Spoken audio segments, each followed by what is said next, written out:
NEET தேர்வுக்கு விலக்கு அளிக்க கோரும் தீர்மானத்தை சட்டமன்றத்தில் இயற்றி இந்திய குடியரசுத் தலைவருக்கு அனுப்ப கோருதல் தொடர்பாக முதல்வர் ரங்கசாமிக்கு எதிர்க்கட்சித் தலைவர் சிவா மனு அளித்துள்ளார்.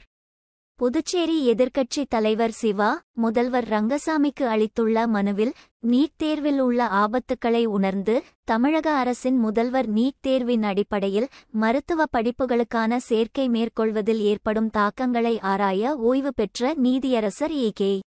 ராஜன் தலைமையில் உயர்நிலை குழுவினை அமைத்து அக்குழு வழங்கிய அறிக்கையை 7 மொழிகளில் வெளியிட்டார். மேலும் நீட் தேர்வு ஏழைகளுக்கும் சமூக நீதிக்கும் எதிரானது என்பதை அனைவரும் அறிந்து கொள்ளும் வகையில் பிற மாநில அரசுகளுக்கும் அந்த அறிக்கை அனுப்பி வைக்கப்பட்டது. நடந்து முடிந்த மருத்துவ படிப்புக்கான நீட் நுழைவுத் தேர்வில் முறைகேடு நடைபெற்றது தொடர்பாக உச்சநீதிமன்றத்தில் வழக்கு தொடரப்பட்டது.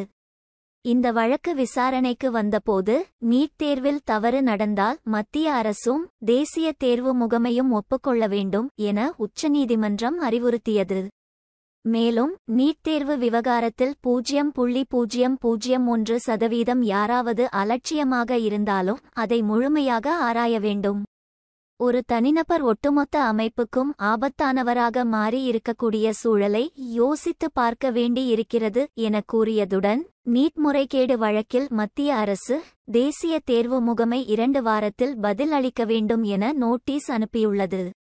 ஆகவே மாண்புமிகு முதல்வர் அவர்கள் மாணவர் சமுதாயம் எழுச்சி பெற புதுச்சேரி மாநிலத்திற்கு நீட் தேர்வில் இருந்து விலக்கு அளிக்க கோரும் தீர்மானத்தை சட்டமன்றத்தில் இயற்றி அதனை இந்திய குடியரசுத் தலைவருக்கு அனுப்ப வேண்டுமென புதுச்சேரி மாநில திராவிட முன்னேற்றக் கழகத்தின் சார்பில் கேட்டுக்கொள்கிறோம் என அந்த மனுவில் கூறியுள்ளார்.